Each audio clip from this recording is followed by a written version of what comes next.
At this to it too, man. I looked at that as a shout out to the ladies in the Bible.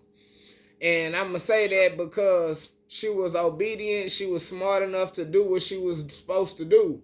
And, a lot of times some men say you shouldn't listen to ladies or no lady can't teach you nothing. Right here is a clear example where a lady was able to teach the disciples something. And then I noticed if Jesus don't object, why are you objecting?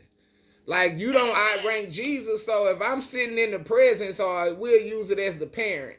If I'm the parent and I ain't saying nothing and you the child, why you saying something? Right. You got what I'm saying? If one of my kids doing something special for me, I'm the parent, what you saying something for? Exactly. So you out of place. But I like that she was bold enough to do it. And she made sure it was done. So she knew something about what was going on. So that let me know that she was paying attention. So if I know about the burial and the resurrection because he's already been telling us this, so I need to be aware of what's going on. So if I'm aware of what's going on, I know this is a process, this part of the procedure and the process of what has to take place. So I'm standing in position. I'm in my spot. I'm doing what I'm supposed to do. So why are you coming against it? And I love that she did it anyway. Yes. And she could have felt like, man, I'm at Simon the leper house. The disciples gonna be tripping. She could have thought all that. And then at the same time, I don't even care about all that. I'm doing what I'm supposed to do. And when God is involved, you got to do what you're supposed to do. You can't wait on nobody else. You can't worry about what nobody else gonna say. Like, you do your part. Right. And God taught me that, and I love him for teaching me that because, a lot of people will have negative things to say, or a lot of people will come up against you. A lot of people will try to block you. A lot of people will start saying what you're supposed to be doing, and they be wrong.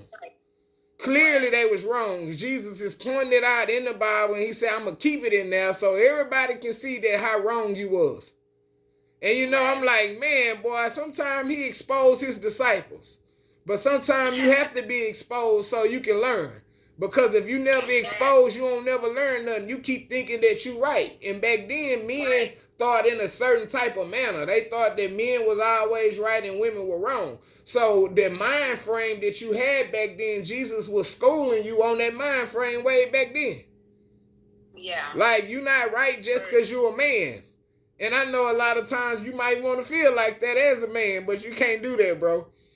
Because that's not of God.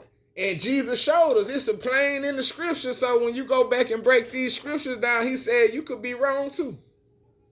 You're not always right. And in your mind, you thought you was right because if we get this money to the poor, it'll help a lot of poor people. But Jesus is right here. And Jesus is more important right now. This procedure is way more important. And guess what? You gonna see poor people your whole life. Yeah. Somebody always gonna be poor around you. So why are you upset with what she's doing for me? And it always come back to people being upset when people do something for you. Have you ever paid attention to that? When you bless somebody or somebody blessing you, everybody is upset. They mad. Right.